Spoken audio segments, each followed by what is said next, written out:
Hi, this is Felicia with Garden with Grandma. And we've been out here in the greenhouse. We've already sowed some seeds into these boxes right here. This one is greens. This one will be lettuce. This one over here is also greens. And this one is a completely different kind. And that's because I like to mix my greens up when I cook them. So I had to have a lot of space for that. Now, when it came to the tomatoes, I decided to get a couple of boxes I could put on the floor because they grow up so big. And I don't want to crowd them, so I'm only going to put 2 tomatoes in each one of these boxes. And I saw this trick on YouTube where we put the cord underneath the actual plant. So when I dug the hole, I went ahead and tied a knot and I put it directly underneath this plant, which I'm going to do in a second, and I covered it back up. Now, this little trick here is another one for watering where I put the pot base in the middle where I can just pour some water directly in that and let it leach into the soil. That way the tomato plant actually stretches out to get the water instead of it having to go directly on the plant, which causes disease and blight. And we don't want to have those kind of problems. Now, this is going to be a little bit challenging because this plant back here looks like it's sad already.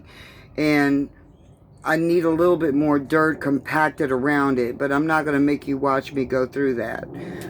So on this one over here, we're going to take it out of this pot right here very easily. These particular pots are not easy to are not hard to remove. So you just want to take it on out and set it to the side.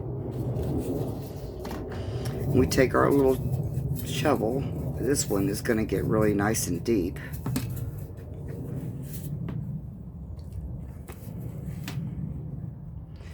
And once we get a nice little spot, because we want it to go down in there so the roots have a place to stretch out and go to.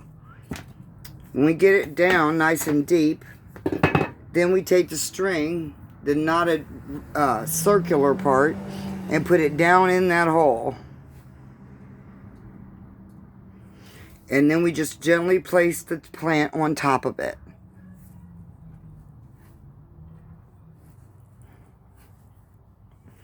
Now, one thing I know is you want to be careful. Take away some of these bottom ones, that way they're not just laying in the dirt. But you want to be careful to make sure that you don't break the plant putting it into the ground. Just be careful. Okay? And then we have it all shored up with this dirt. Over here, we'll put some more on that one.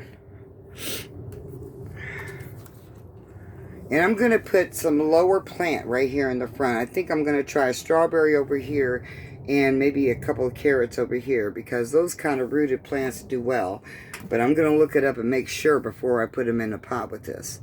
Now, once we get it in there, we just want to take this string and gently put it around to get it started.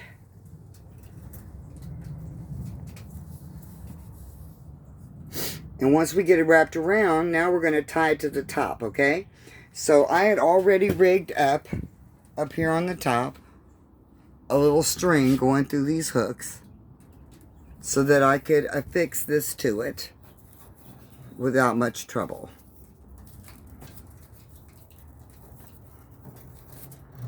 Now, you can't keep wrapping it because you'll keep moving your plant all the time and then you have an opportunity to break it, and you really don't want to break it. So once you break it, that particular part of the plant is really gone.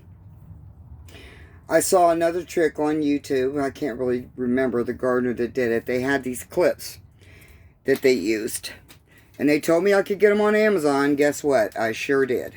So these clips are not very expensive, and they are reusable. Once it gets a little bit bigger, you just put this around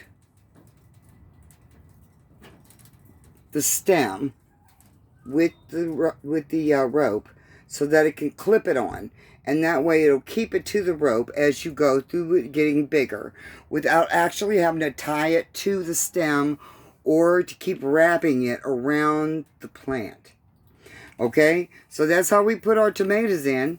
I'm getting ready to put a couple of more in over on this side. And then we'll have to figure out where we're going from there, because I really might need a couple more boxes for some stuff I was thinking of. But right now, I'm going to put a little bit of water on these so these seedlings can do their thing. And pretty soon we'll see something popping up out of here. It's going to be very exciting. Now, in case you're wondering, I am not dealing with the garden yet out there, because we still have frost warnings. We might still get snow. And I really don't like wasting my time. So you could put something in too early and get a little bit irritated because our Ohio weather has snatched away your goodies and you have to go back and rebuy them and redo all that work again. So we will wait just a little bit longer. Be patient, and we'll be planting out here too. So once again, thanks again for coming to garden with me today and being patient while I learn how to do these videos. Bye-bye.